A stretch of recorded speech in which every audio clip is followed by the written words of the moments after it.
What's good, YouTube? It's Nas, and we back with another video. Road to 300 subscribers, of course. Keep going every day.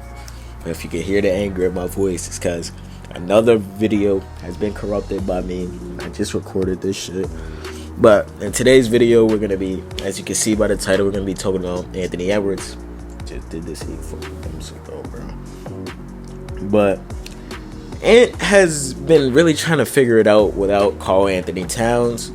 We see that the Timberwolves have been struggling recently. Anthony Edwards is trying to figure out how he can lead this team to wins, and obviously it's not happening. And with this team constructed right now, it's not going to happen until they make a few trades. And they made a big trade in the off season, or right before the start of the season, as we all know, trading away Karl Anthony Towns for Julius Randle and Dante DiVincenzo. And at the start, I didn't think it was a good move, yes, but I thought the Timberwolves would make it work. Obviously, this season we're seeing that they can't make it work at all. Like, they're bad. They're a bad team. But that hasn't always been the case for Anthony Edwards. Anthony Edwards has usually been great, phenomenal, like a plug-in player where you could just plug him in and he's going to impact the game and lead you to wins more likely than not. But that hasn't been happening. Yes, it can have this one takeover game like he did against the Pistons last night, but we all seen that didn't lead to a win. And the Timberwolves need wins. Like, they are a playoff team. They are a playoff contention team. They don't need to be missing the playoffs or risking missing the playoffs for not wanting to pay the luxury tax. That's why this trade, Karl Anthony Towns trade, didn't really make too much sense to me at the time, but I grew to understand it because the money situations. They want to pay Nas Reed. They feel like Nas Reed can have similar production to Cat. We all see what Cat's doing in New York right now. God damn.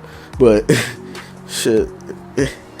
But in Anthony Edwards' first season, his rookie season, he averaged 19 points per game, 4.5 rebounds, and 3 assists. And this season he lost Rookie of the Year to LaMelo Ball. Obviously, he came second place. And what can you do too much if LaMelo was leading the Hornets? He made a late push at the end of the season, but we all know that didn't work out. But in the second season, he averaged 21 points per game, 5 rebounds, and 4 assists.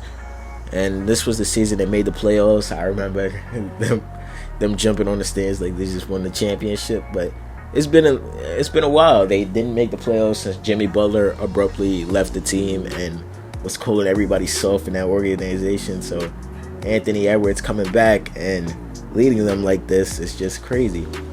But in his third season, Anthony Edwards averaged 24.5 points per game, 6 rebounds, and 4.5 assists. Him being one of the best players on the planet, and we're realizing that he made his first All-Star appearance. He led the Timberwolves to the playoffs this season, and he was, like I said, Ant-Man, spectacular. But last season, he had his best season so far. He averaged 26 points per game, 5.5 rebounds, and 5 assists. Him cementing himself as a top 3 shooting guard in this league, or top 4, arguably top 2, but when I'm not going to go there because I think Donovan Mitchell's better. But hey, man, but yeah, this Timberwolves team was just way different. Like, I'm seeing right now, last season they were locked in on defense. They were locked in on everything. They were locked in on the offensive end. They knew what to do. They gave Mike Conley the ball, and then he gave Anthony Edwards the ball. They gave Mike Conley the ball. Rudy Gobert would come up, set a screen, and he would drive, or if it would be a kick out the cat. Now the basketball I'm watching now from the Timberwolves is just bad. Like, it's just Julius Randle ISOs. Like, I know that's not how they want to play, and it's Julius Randle ISOs. He fucks it up, throws it to Ant. Ant tries to jack up a 3. Ant tries to drive. He kicks out to a wide open shooter, and they miss the shots. And I'm pretty sure Timberwolves fans expected the growth of Jaden McDaniels. That didn't happen yet. But Anthony Edwards is going to continue to try to figure this situation out because he's one of the best players in the league. He has to. And right now, he's averaging 25 points per game, 5.5 rebounds, and 4 assists.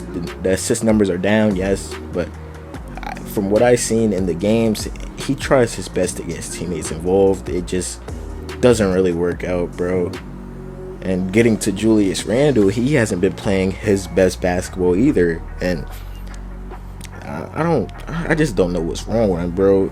It's not what's wrong with him. I just know that the Timberwolves just don't fit him. That's why everybody was confused about this move. But in the 2020-2021 season, Randle averaged 24 points per game, 10 rebounds, and 6 assists, making his first All-Star appearance, showing that the Knicks signing him to a deal was not a mistake at all. It was smart, actually. 2021-2022, he had a down year. He averaged 20 points per game, 10 rebounds, and 5 assists. They made the playoffs this season again with Jalen Brunson this time too. They didn't do anything. And the next season, he came 2022-2023. He came back even better. He averaged 25 points per game, 10 rebounds, and 4 assists. Him being one of the best power forwards in the game. He also made All-NBA third team. 2023-2024 last year, he averaged 24 points per game, 9 rebounds, and 5 assists. He missed the playoffs this season because he was injured with that shoulder injury. The Knicks performed They performed way better than people expected without Julius Randle, and they showed they didn't really need him. So with that flexibility, knowing that you don't need really your second best player, because we all know Jalen Brunson passed up Randle, it would make them flexible. They traded him to the Timberwolves, obviously, where he is now, and he's averaging 20 points per game, 7 rebounds, and 4.5 assists.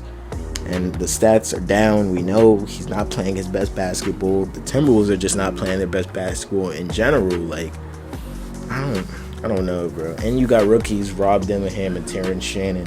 If you need energy or if you need a spark off the bench, you could put them in. But Chris Finch doesn't seem to want to do that. So it's all up to them if they want to figure what the hell they got going on. They need to win games because you can't waste the talent of Anthony Edwards.